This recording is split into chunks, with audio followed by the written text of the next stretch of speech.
I've got one word for you. Actually, it's more of a name than a word. It's Wesley. And to be fair, it's not just one. They're doing that Brazilian thing where they hide a lot of their names. So if I've got this memorised right, it's Wesley Gassova Ribeiro Teixeira. There we go. Wesley. You can understand why they shorten it. It just gets confusing when they shorten it so much and there's lots of them. There were a few Freds around at one point or another, weren't there? Anyway, this kid is really building quite a name for himself. If you're wondering who this is, he is... he plays for Corinthians. Corinthians not doing too well at the moment in the Brazilian league. And he plays predominantly as a wide man, but he can operate sort of anywhere in that sort of attacking third of the pitch, if you like. In many respects, I guess it's like Mohamed Kudus might be deployed. Well, you've only got to look at the last game against Luton. Starts off central, ends up on the left, pops up on the right to assist George Earthy's goal. The same with Paquetá. A lot of these players can play in sort of several different positions. So, well, for now, we will call him a left winger because that's what I believe the club are eyeing him up as. Now, we know a few things. We know that Tim Steidten has been out scouting in Brazil twice. We know that two of the 4 of those games were Corinthians games as well. We know we're linked with Wesley, so I think it's fair to say we were looking at this kid. It seems to have got leaked out there that we are. And look, he looks incredibly talented. The reason that maybe he's a little bit more in the news with every passing week, it seems, his goal scoring record wasn't that great before. This season, he seems to have stepped up, and it's quite early in the Brazilian season. They've not played too many games. That won't be, by the way, a stumbling block for us buying him, because the Brazilian transfer window sort of coincides with the European one. So even though it's in their season, it's pretty much at the start of their season, it opens for them in the 2nd of July. So, they're about a third way through their season when the transfer window opens, which can't be very good for them in terms of disruption to the squad, but I guess it does allow them to sell their prize assets to the European market, which is a big part of their financial model. Anyway, Wesley's playing a lot better. He's always played well, I think, and I'm not going to pretend to have known anything about him before we were linked to him. But obviously, I've done a little bit of research, I've had a look, and he's picked up the pace. He started scoring, he started assisting more recently. Now, yesterday, very, very early this morning, he scored. I think Corinthians won 4-1, which they needed that win. He scored a really nice goal, like a lobbed chip. He lobbed a chip over from about 40 yards. It was quite an impressive goal. It really was, and it's enhanced his reputation ever further. I'm not sure we've got a deal wrapped up for this guy, but there's definitely been negotiations between the club and Corinthians. And as I say, Tim Steidten's been over there. So this one's really, really interesting. I think it's a case of watch this space. Certainly the club meaning West Ham, have let it be known what they want to do in the upcoming transfer window. As we mentioned a couple of days ago, 2 centre-backs. 2 are a priority, which you can totally understand. Striker, which I'm going to deal with in a second. Striker, 100%. That's what we've heard. 100% West Ham are going to sign a striker.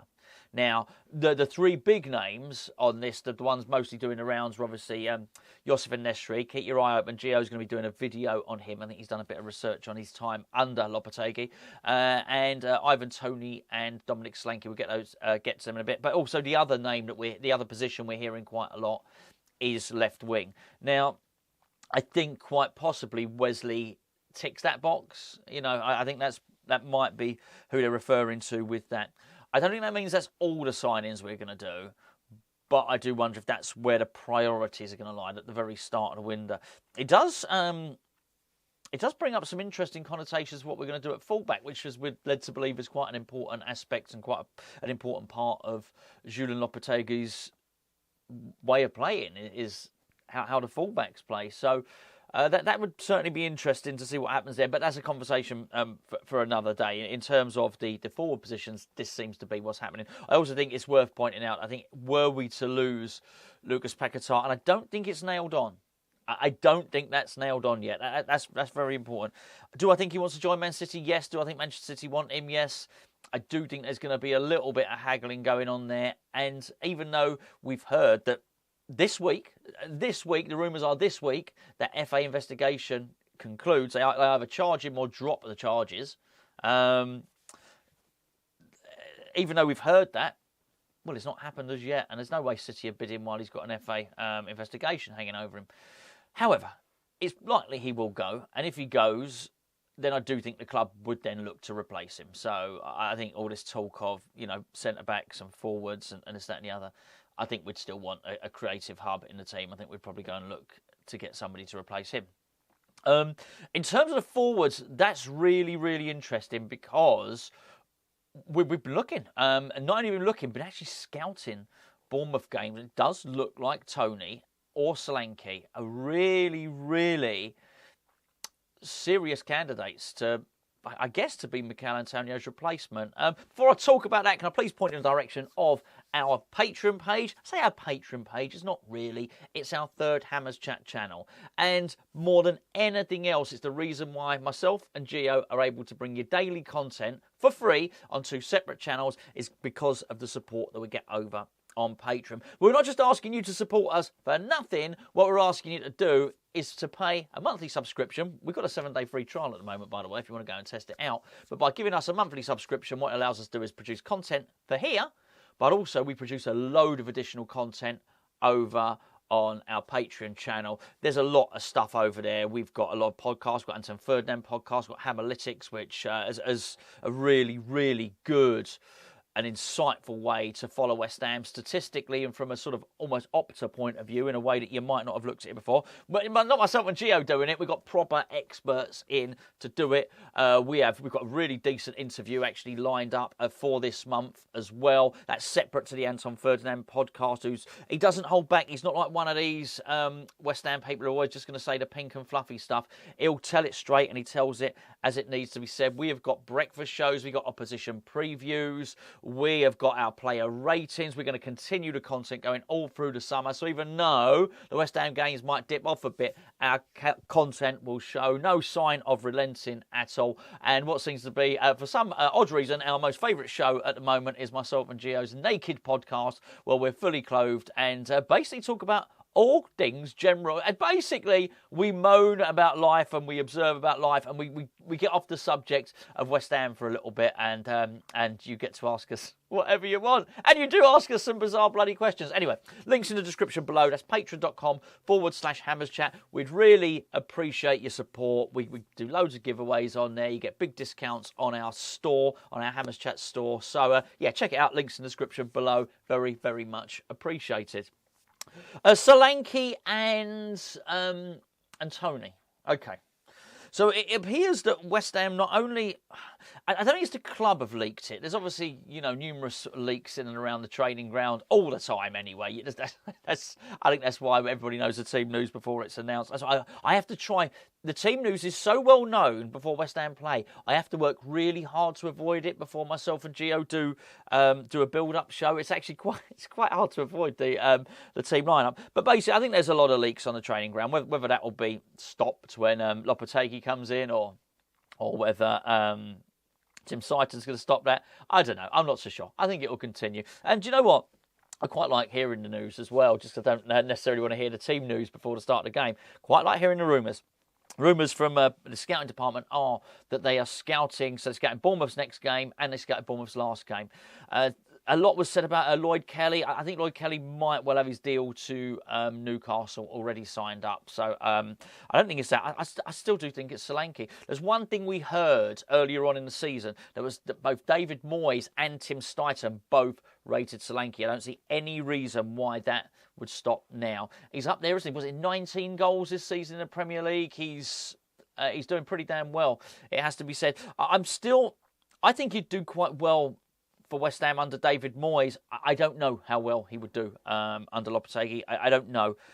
I think he's in a purple patch. I sometimes worry about some of these players. They have a purple patch and then they don't quite manage to sort of manufacture it again. I think that would certainly be a concern for him. I mean, the other guy is Ivan Toney.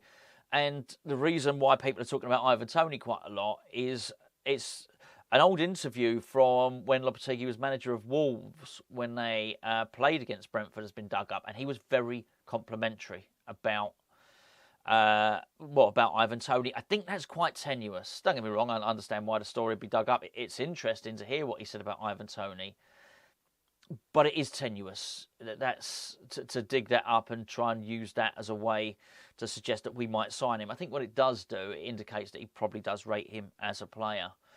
I wasn't sure about Toney, not under David Moyes. If David Moyes not going to be here, maybe, just maybe, he would do perfectly fine for Lopetegui's team. I don't know. I'm still on a voyage of discovery with a new manager, finding out what he's like. I'll talk about this in another video, actually, because I've actually spent the last 2 weeks watching loads, videos, interviews, match reports, tactics, seminars, watched as much as I can about Lopetegui. And there's one thing that's sort of more than all of that stuff that's really coming over sort of loud and clear, and that is his personality and his character. He's quite impressive, to be fair. I can understand how he interviewed really, really well. Now, it doesn't necessarily mean he's a good manager. He could be totally crap. But there's a few things I've noticed. We'll talk about that in a separate video, because I've kept you waiting now for best part of 12 minutes, haven't I? So yeah, thanks for tuning in. Let me know it'd be interesting to know what you think. Solanke, Ivan Toney, if it was one or two. As I say, Gio's going to be talking about Youssef En-Nesyri. Have I said that right? I probably haven't, but I should know it by now. I've been linked to him so many bloody times. But it seems real now, doesn't it? It seems more real because of Lopetegui coming in. I mean, look, maybe we're all wrong. Maybe it's none of those three and it's somebody completely different. Do you know what? If it was, I'd say well done. Well done to the club for keeping that quiet and sort of masking and hiding our real target. I'm pleased we're getting a striker. I think we need one. And I know we've still got a bit of this season left, but I'm getting more and more excited about next season. Did you watch the Tottenham Man City game? Did you watch that? That was interesting. It was sort of on in the background, and yeah, I wasn't overly watching it because West Ham are playing Man City next weekend. I was very much watching it with regard to the title race and the connotations it could have through there, and it has been quite amusing, I must say. As somebody that does YouTube videos, and when we were about to sell Declan Rice to Arsenal, there were so many negative, horrible comments from Arsenal fans. I think anybody that's on social media would probably agree. During the Declan Rice sale, they were a bit of a nightmare, the Arsenal fans. And I've got a theory on this. This is all it is. It's a theory about Arsenal fans. The football stuff's gone. You can go now. You can go now if you want. Here's my theory. I think Arsenal, because of Arsenal Fan TV, they were the most prominent YouTube channel. They were really prominent on the internet. And obviously, as you all know, if you frequent the internet has quite a high volume of trolls, doesn't it, on it? And I think because Arsenal Fan TV was very angry and very reactive, they sort of built their reputation on Wenger out, didn't they? And they were angry and everyone was always ranting. I think they hoovered up a lot of internet trolls, the sort of floating voter, if you want. I think a lot of them were hoovered up. And look, I know a couple of people really well, Arsenal fans, long-time Arsenal supporters, been going at the clock end at Highbury for years and years and years. Normal sort of match day going football fans who are perfectly fine. But there's certainly a more recent influx of Arsenal supporters who are really active on social media, and they're insufferable. They really are. They're terrible. And it got to a point during the Declan Rice thing. I've never had it before. But I thought, you can't even engage with these people. Honestly, couldn't even read the comments. They were terrible. And I think it's a combination of that, their online fans, and Mikel Arteta as well. I think has made me not like them very much. I'm not a great fan of. I'm not saying I'm not a great fan. That's sort of underselling it, isn't it? Somewhere. I don't like Arsenal, right? I do not like them. So it's been quite funny, really, to see them online. I say the same people. I don't know if they're the same people or not, but the same group of fans, sort of needing favours from West Ham and stuff like that. You think, oh my words, Anyway, it's just I just thought it was funny, so I did watch that with interest yesterday. And I tell you what, Ange Postecoglou. He when he rocked up there, he was light-hearted, he was friendly, it was a breath of fresh air, everyone was saying, weren't they? It was all everyone mate this and mate that, and there is a man that has been worn down by a season of English football. There's no doubt about it. I know he was moaning about the fans and the Tottenham fans, wanting them to lose. I don't think that was all Tottenham fans, by the way. But he's been going that way for a little while now. I think since they got undone by Arsenal and he started to have his set pieces questions, Postecoglou, he's not been the same guy. He's not been the same happy-go-lucky chappie who's keen to be everyone's best mate. He turned like a lot of them turn. These managers, the pressure gets to him, and he's moody, grumpy. Honestly, unrecognisable. You put the two videos together, unrecognisable from happy-go-lucky Andrew who rocked up from Celtic at the start of the season. Anyway, I'm not even saying I overly blame him. I just think it's probably quite a tough gig, actually, and for him to look at it and probably, I don't know. I don't obviously log where Tottenham finish every season, but they seem to have been doing pretty much the same thing for quite a while now. It doesn't really matter who's in charge. That's sort of where they finish, just outside of the top lot, don't they, really? So, yeah, anyway. Sort of drifted off the subject, really, didn't I? Wasn't started off with old Casanova. We got to have Casanova, though. Casanova has got to be the name, because I was actually thinking about it. I remember when Canning Town Len did this for me. Basically, El Fornicador there, the fornicator. We need a funny name. We need a good name. We need something. So I'm looking. Wesley Casanova. Even if it's just for the name, get him in.